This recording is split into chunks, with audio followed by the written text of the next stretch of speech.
will make the scepter go to another tribe. So if Judah does something, then the scepter can be suspended.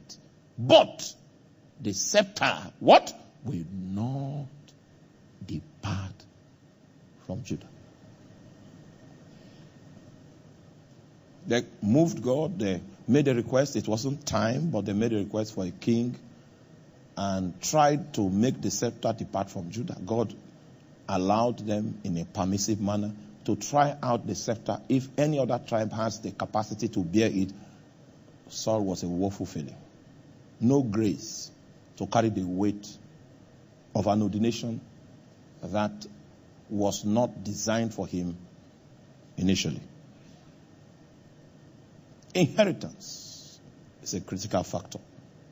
You'll find scriptures in the book of Proverbs chapter 13, verse number 22, which is a very, one of the simple scriptures that I like so much to bring on this subject. It says, a good man leaveth an inheritance to his children's children. It means that if you are good, in your goodness, you are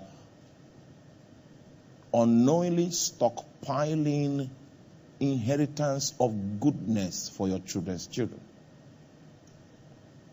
My dad was a public servant in Benue State Civil Service. Some of the very old retirees might recognize my dad.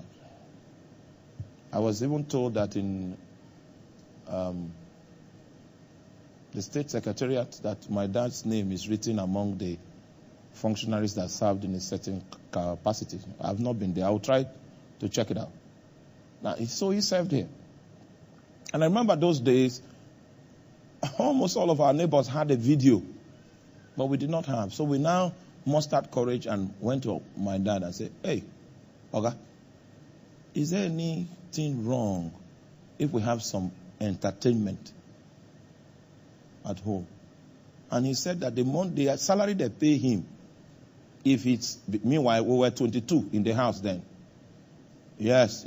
In my mother's side and my dad's side, my dad was the greatest man that ever rose. So everyone related, oh my God. Do you understand that? Have you seen a house of 22 people? He said, in this context now, his obligation is to ensure that everyone goes to school and everyone has something to eat. So he doesn't have what is left to pay for entertainment. One of the reasons why I know the spirit that is in this land cannot fight me successfully is because my dad served this state righteously.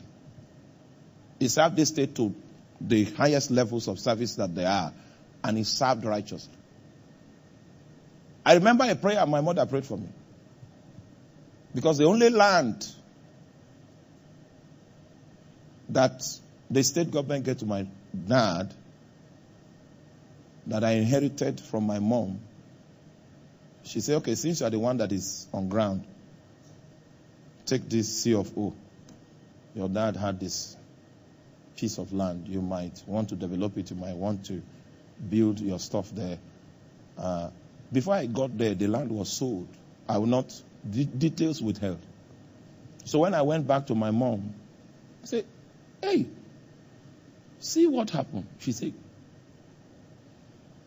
then she opened up and said, your father served Benue State government and he didn't steal their money. So go and give the C of O to the person that sold that land, to give the person he sold it to. Come back. So I obeyed and came back. He said, now I want to bless you. Because your father did not steal money from Benue State. All the land you need to do what God has called you to do, you will get it in Benue State. So it was prayer I inherited at the end of the day. I know you will laugh. But that prayer, okay, some of you know how much that prayer has produced, and he has not finished producing. A good man does what? Leaveth an inheritance for his children too. So don't forget the word, the power word in that scripture is inheritance. So what I wanted to draw your attention about is that there is a possibility of inheritance in the spirit, and you can't do away with it. And because